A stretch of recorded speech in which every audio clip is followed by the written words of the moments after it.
Welcome to another podcast, guys. This is episode 14 of the Royal Blue podcast.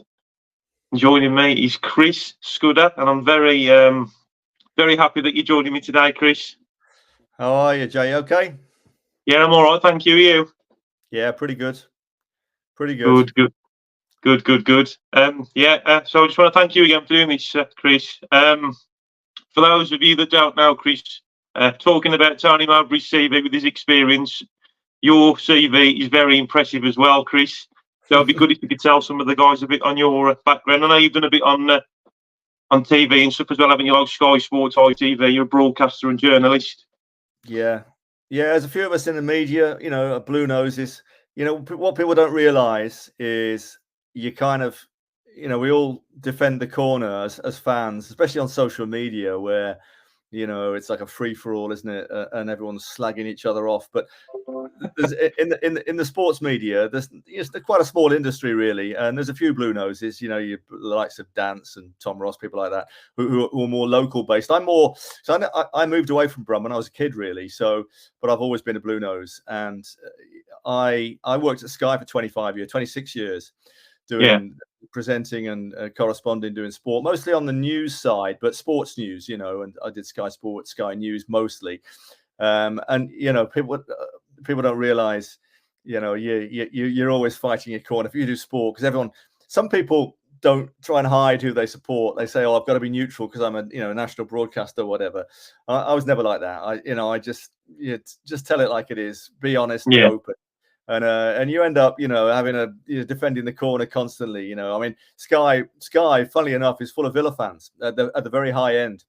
Really? Bosses, a number of Villa fans. So going back when I first joined, it was, I was always, standing up for Blues and all the rest of it, and you have all the banter, all the rest of it. But yeah, I mean that's the way it is, really. I've never hidden it, and proud to say I'm a blue nose, really. But yeah, 25 years at Sky, been freelance for a while now, working at ITV, do stuff at GB News, various outlets, but way of life for me, really, and the footy is a big part of that. Well done, Chris. Superb, mate. You've got it's just mind blowing. That I'm talking to you, to be honest. Some of the stuff that you've done, But yeah, we're going to be talking about Birmingham. 3 managers in one season so far, Chris. What are your thoughts on that so far? Well, I mean, as I said, one thing about doing my job, you do get to know the players, the people involved in the game. So it's kind of privilege, really. And you do. I was at the Cardiff game the other week when we won. Brought a bit of good luck that night. And I was talking to Jeremy Dale, who has been involved in the takeover, and we were discussing. He was asking me what I thought, and I said, well, I just thought the timing was all wrong. Clearly when Rooney went, when John Eustace went, it was decision was taken after that series of really bad results, when everyone was saying, and let's be honest, when Eustace went, before that week when we beat Huddersfield and West Brom, everyone was saying he's got to go, and that's just the fickle nature of football. Results change everything.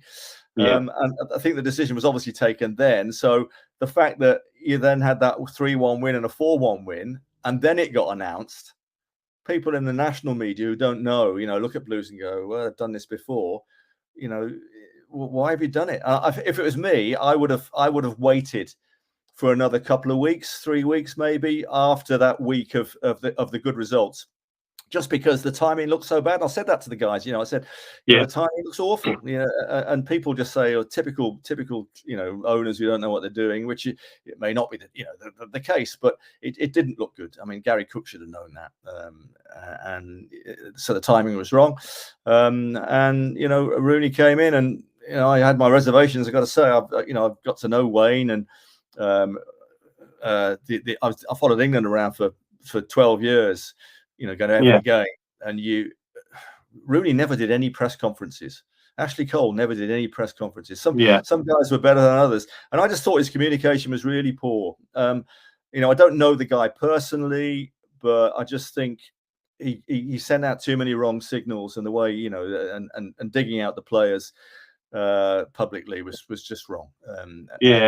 And I've got to be honest. The jury's out really whether he's ever going to be a good coach. I have my doubts. I've got to be honest, because we all know his results aren't great. But I think and we've seen with the golden generation, some players just can't make it as coaches, and there are plenty of reasons for that. And I think just yesterday, I don't know if you saw the thing with Troy Deeney. I think Deeney made some terrible gaffes this weekend about digging his players out at Forest Green Rovers, and there was the lad who played for Coventry in the playoff final last year, missed the penalty, I think, that cost them. Deeney went to town on it and said, you're the guy that could have been in the Premier League, and now you can't get a game in the National League. Stuff like that, you just don't do that, and that's just a man management thing. And I think Rooney probably, and the whole thing with not being present, sort of hands off, and that time Wayne Rooney come in and listen, I'm sure, in a one-to-one with Rooney, and if the players do sit down with him, I'm sure he's great with them, but he just does it wrong in public, and I think they were just far too ambitious with that plan. Let's play front foot football, pressing football, high line, and the players just weren't clearly were not comfortable with it, and the results are going to nosedive, and that's just what happens. And Gary Cook said, he wants. I've got to be honest. I think what he's saying and the big plan for Blues, let's change the mindset, is the right thing to do. But I just think they tried to run before they could walk, and when the fans turn, and this is the age of social media when everyone's got a voice, it's going to go. And when the fans turned at Leeds, that was it. You can see Tom. Tom Wayne has obviously had a word with him and said, this can't go on really, but what a mess. But good luck, Tony Mowbray. I've done my own podcast, and he's a very down to earth guy. Yeah, I love him. Listen, he's a proper football man. I loved his press conference the other day. All that stuff about when he was saying, somebody asked him about what you were going to take your wife to New York in the new year, and how would she react? And then he went into this big long story about his kids and his dad, and if people weren't if people were rude, his dad would take his belt off, and it was almost like an old school throwback. You know what I mean? Which some people might say, okay, well, he's an old school character, and he kind of is in that respect, in his kind of outlook on life. But he does play progressive football. So ultimately, it's going to be all about results, isn't it? If he gets results, he's going to be great. If he doesn't, people are going to start digging all that stuff up. Oh, he's not progress. He's old school. We should have got a young coach. All that kind of thing. I would have liked. I've got to say, I was hoping that they'd bring in someone like Mowbray, but somebody with him. Like one of the young coaches, the fella Will Still, who's been doing really well abroad, somebody who's going to have a really big future, or the guy who was at Bayern Munich with Thomas Tuchel's Anthony Allen, is it? Those guys, would have been a sort of halfway house. They've got a lot of experience, and then somebody with a real big future in front of them with progressive ideas. But that could be added to. So I think we all agree that Mowbray's a good sort of interim for the job that needs doing now. Is the right choice. I think he'll settle it down. Blues won't go down. They're not going to go down. Looking up the table. No. And then a big summer clear out probably, and then we'll see. But nice football bloke, and it's been a bit of a weird season. but listen, I know, mate. It's just been up and down, hasn't it? I don't know about you, but I was at Spurs that day when we got relegated, and I was talking to Alex McLeish after the game. I've known Alex for years, and I said to him, don't leave, don't. And then of course he was off to the Villa, and now it's 12. But you can't believe how bad it's been for 12 years, really. Talking to Jeremy Dale at Cardiff the other week, and he said, and he's right, the club's lost a whole generation of fans. A whole generation has gone. I don't know how old you are, Jay, but I'm old enough to remember. 31, I am. Yeah, well, listen, you're not old enough to remember. I saw Trevor Francis's all of those games when he was 16. And those days, wow. Talk about lost generations. We all went, and you only got to go on sort of Facebook and some of the sites, the Blues sites. There's a lot of blokes there who were there that day, and it was just different times, and we couldn't wait to get down. I mean, the atmosphere was so different. It's still like a church, isn't it? And I really hate that. Yeah. Because for me, the experience of going to live games and that magic, I do miss. The terracing for me was for all of my generation doing, who went on a Saturday afternoon and a midweek night. Those, when you crowd a big game and you crowded in together and swaying around the terraces. Wow. Yeah. It was just the greatest, it really was. And that's why, we all kept coming back for more different times now. But, hopefully the crowds can come back and the future will be brighter. I was going to say, because I went to the Swansea game, Chris. I wasn't going to go because I had a night shift, but in the end, my sister couldn't go because she had pneumonia. So she said, "Do you want my free ticket?" And I ended up going, and I met my dad there and stuff. And I had to leave a bit early, but yeah, I mean, when I was sitting there and stuff, the atmosphere, like it was like in spells, like it'd be like flat and stuff, and then it'd like obviously like start up again, but. I think what really hit home for me was when the away fans are like singing, "Shall we sing a song for you?" and things like that. And I was just like, What was? I'll turn it around to you then. So, what would you say was the greatest atmosphere you've seen at St Andrews then, as a 31-year-old? See, well, because of my age and stuff, I've had quite a good era of Birmingham, to be honest. So when I was like under 10 and stuff, it was when we was just getting into the playoffs. So Trevor Francis.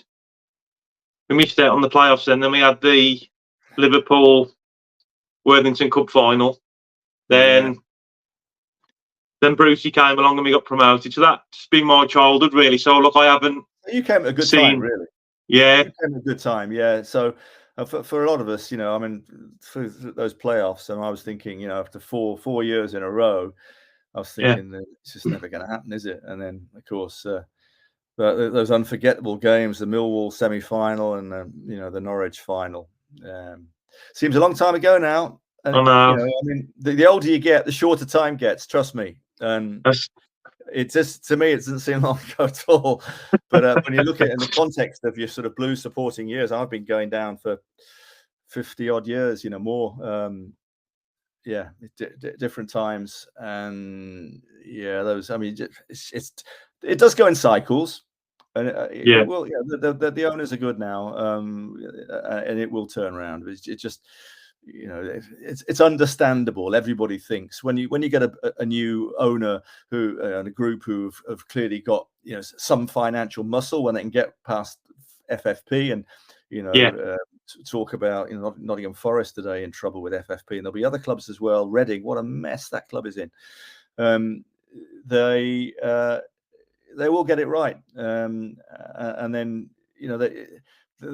most fans want instant. When you see a new owner come in, I think, great, we're going to start winning tomorrow.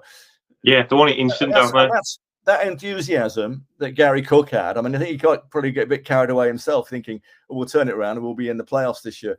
It's going to take longer than that. You can't, it's not like Man City days when you could come in and just buy everybody. You can't.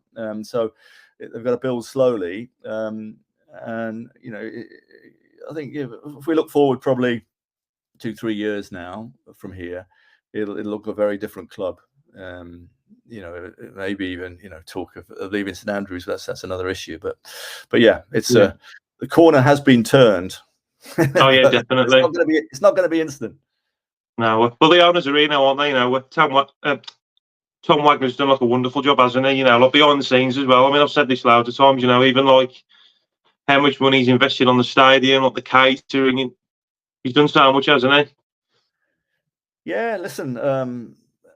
I mean, and again, I'll go back to talk to Jeremy Dayon. He told me the story in Cardiff. We were chatting away, and how it almost happened by accident because he had a meeting. I don't know how he knew it, but the guy Keith Pelly, the golf chief executive, chatting to him, and they were looking for opportunities. He happened to know Tom Wagner, and before you knew it, they were in. And that almost happened by accident. Really?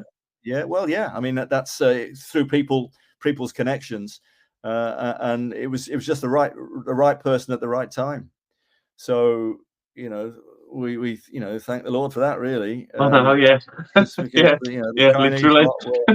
were a nightmare. I mean, I Edward, bless his soul, and I like Edward, but he was out of his depth at Blues, and above him, of course, car crash. And I got to know before that Peter Panu and Carson I met a few times.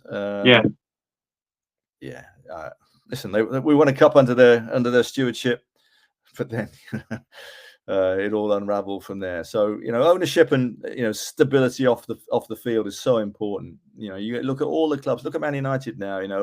All their relative troubles, have come from just terrible stewardship. And they'll get it right with Jim Ratcliffe. He was at the game yesterday, and settle the ship, and then starts taking steps forward in moderate. You can't just can't leap ahead anymore. No. So there we are. It's been a long journey, as the old anthem says, isn't it? yeah, definitely, mate. What was your thoughts on the Swansea game, Chris? Mowbray's first game, and obviously starting Hogan and stuff as well, because there was a bit of talk. I think Hogan's a better player than people think. Strikers are a funny breed. He's probably a confidence player. And I think back to the game against, was it last season against West Brom? Those two goals he scored there. Was it 2 he scored that night? Or was it 3? Yeah, it was. We won 3-2, didn't we? Yeah. Was it a hat trick? He got 2. Yeah, it was a hat trick. Yeah. Like a lot of strikers, and here's another one for you, Cameron Jerome. The more he thinks about it, the worse he gets. Yeah. Make it instinctive, and a lot of strikers are the same. They've got that innate ability. And they put it away. But when you suddenly got a decision to make, it's looking at Dominic Calvert-Lewin yesterday. I don't know if you saw the Everton game against Villa, and he was clean through, great chance, got a score. If that'd been Jude or somebody, would have been round the keeper, rolled it in. But he just sort of just thought about it too long and then messed it up. Should score. All strikers shouldn't miss goal. Stuff like that. And I think Hogan's probably one of those kind of players. But the good thing about Mowbray is, it happens with all managers. When you get a new boss comes in, they wipe the slate clean, and I guarantee you, in that dressing room, because Rooney, by all accounts, really did split opinion, and some thought, is this the right guy for us? And clearly, I'm not saying they downed tools. I just don't think that the players were comfortable. They were a bit lost, and then you get a bit nervous, and you're sort of thinking, should I be doing that? He's looking at me. I better not do this. That whole thing. They're human beings, human nature. You don't. It's not rocket science. So the best coaches are the ones who just get the best out of their players. So he's got that clean slate, and I bet he's had a talk with Hogan, and Hogan's gone, thank God for that, and he'll get a fresh start. So we'll see, and it'd be interesting to see, what kind of sides he plays over the coming weeks. But yeah, all the players will feel a bit, especially the ones who that Rooney, the whole thing about digging out players. Rooney saying, "Oh, the players not listening, they're not doing this, and some of them are going to be leaving." Right, you've got to work with these players for the rest of the season. Oh, yeah. They're not doing, that was a real bad thing to do. It's a bit like I said, that Deeney thing. It's not the way to do it. You're gonna end up with real trouble if that's the way. So you now got that fresh start, and all those players who might have been thinking that way are probably thinking, okay, right, I've got a fresh start now. New boss, new gaffer. He's a nice bloke, And if it was you or me, how would you feel? Somebody comes in, you're going to say, okay, somebody made my mind up about me before. Now I've got a fresh start, And if they're good players, they're all good players, some really good players. Yeah, they are. We've got a good squad, really. But going back to what you were just saying there, Chris, just imagine that, being at work and stuff, and you have like three gaffers in the space of a few months. It would scramble your head, wouldn't it? Because you've been shown one thing and then being told something else, and you've got to find that happy medium, haven't you? people are nervous about doing the wrong thing. They don't want to, it's human nature. People want to do the right thing, but especially when you get somebody with a big reputation comes in, they're a bit nervous of, better not do that. But it's that feeling comfortable, isn't it? And yeah, a happy squad is usually a successful one, in any business really.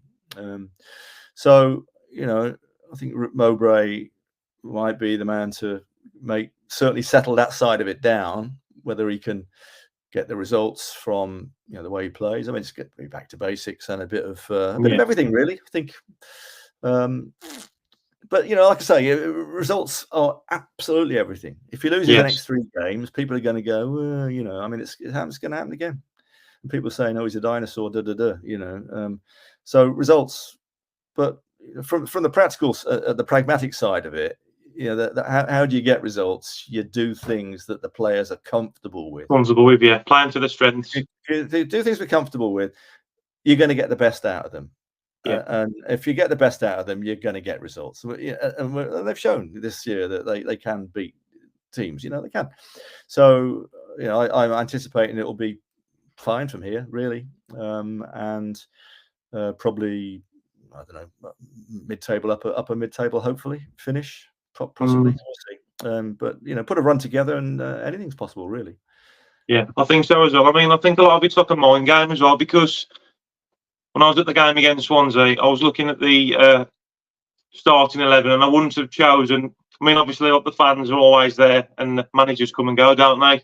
So like, we've done our homework on the squad. We all have our own opinions of who we'd start and play for the starting 11. But I wouldn't have personally chose that starting 11. But they played really well, didn't they?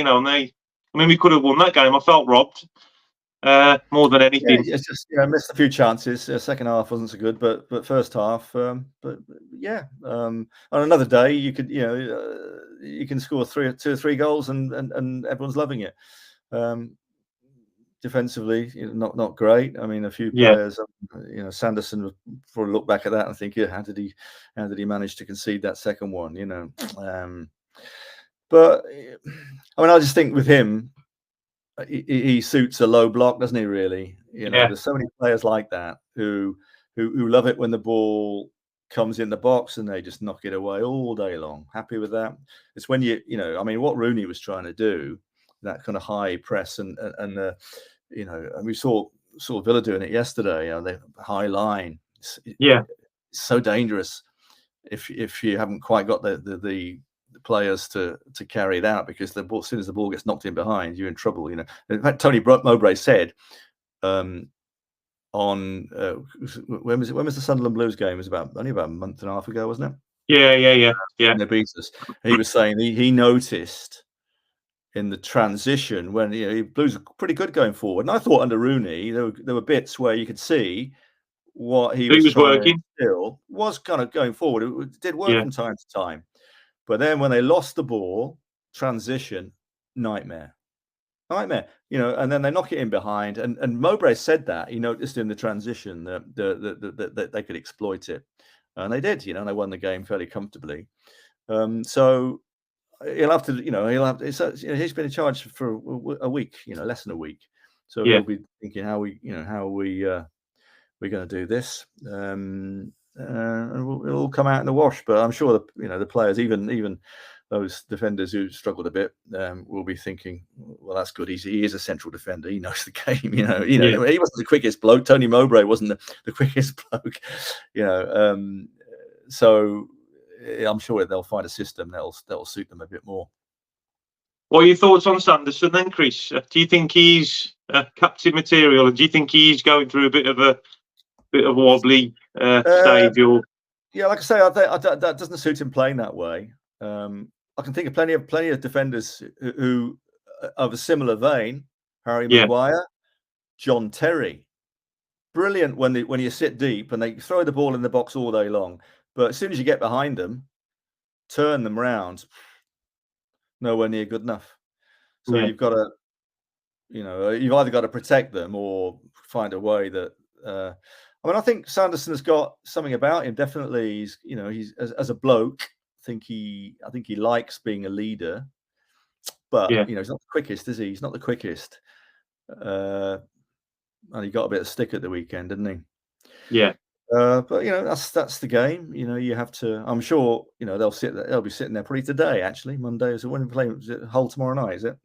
Yeah. I'm going to that one as well. Are you going, Chris? Probably looking at that today and looking at what they could have done better. You know. But yeah, that second Swansea goal. I mean, it was like oof, when the bloke just got across him in front of him. Yeah, we should have got to that, shouldn't he? Really. Well, listen, he's not quick. So, and that you know that guy Jamal Lowe is a good player. Yeah. He knows he can do that all day long. Just come blind him, cut in front, and he was there and tapping, easy stuff. So yeah, but listen, I'm sure. I think we're weak at the central defensive positions. Blues are weak, I think. Playing that way, never been the massive Mark Roberts fan. I've got to be honest. I mean, he's chuck it in the box and sit deep. He's fine, but you know, they're not the best distributors, and the game's changing, isn't it? Yeah, even down to the goalies definitely. now, having to distribute. You know, you can't. It's not like the old centre half stoppers. You've got to have more about you. So, but you know, they'll take a view. Interesting that John O'Shea has gone as well. Yeah, I was about to ask you that as well. Yeah, what were your thoughts when they first come with Rooney and stuff, and then obviously he's gone? I wasn't pleased. I didn't think it was the right thing. I mean, it's just like a Galacticos, you know, typical. You know, let's get some famous. You know, let Gary Cook. Let's be world class. Who we got? We got Wayne Rooney. We got Ashley Cole. We got John O'Shea. All great players. But I mean, you looked at it and thought, what are they showing them? I mean, I heard that Cole wasn't necessarily doing defensive work. John O'Shea would have been. He's gone. So I mean, didn't Mowbray say? We'll wait to see, let them make the decision, which is quite a good move, I think, rather than just pile in and say, right, you're out, I've got my own team. He's let him have a think about it for a few days. I've no idea what happened in training last week, but they had 4 or 5 days to work on the team, and then John O'Shea said he's not going to stick around. So the dynamics of that, no idea, but interesting that he's gone, isn't it? Yeah, definitely. Ashley Cole remains. You think he'll stay or? Don't know. I mean, I like I said, he's a man of few words. I can't remember a single time. All the time, spoken for England, he never did any media. Never. You know, he never said much really. He's been it can be a bit spiky. I think there was that incident, wasn't there, in the last game when he had a few words with somebody in the crowd. Yeah, which you be a bit careful about. But he could be. But he's worked with the England setup at St George's Park, so you know that's got to be a plus. And he could be. You know, he could, depending on how they fit him into the sort of the coaching team, then maybe he will be good. But you know. Then again, you very rarely hear from assistant coaches. They don't do much media. No. As a bloke, I don't know what his attitude to other players. You know, I mean, I think if you got the experience that he has, he should be, and he's getting a good wage from a big club. Then his role is to, you know, mentor the kids, you know, and show them. You know, I mean, if you were learning the game, you know, Ashley Cole comes walking in, you're going to be saying, "Wow, you know, tell me about it." You know, that's it. As you pass on the information, don't you? That's what it should be all about. So, what are your thoughts for tomorrow, Chris? Results wise, starting 11. You think we'll see the change in the players, like Mowbray said in his press? Maybe, yeah. I mean, I don't. Obviously, not a massive priority, the FA Cup, but. Yeah, I've never fallen in line with that. I mean, I always think if you're in the cup, try and win the damn thing. You know, I love the cup. Nothing like it. Once you get past the first couple of rounds, and you suddenly get in the 5th round, and you get a one-off, and you get an away match, and you get a bigger share of the gate. Great, fantastic days out. We haven't had many ever over the recent years. I can't remember the last FA Cup game that was. You know, where everyone's going, oh, I can't wait for that. But, you know, I grew up in that period when Blues got to the semi-final 3 times in 7 years.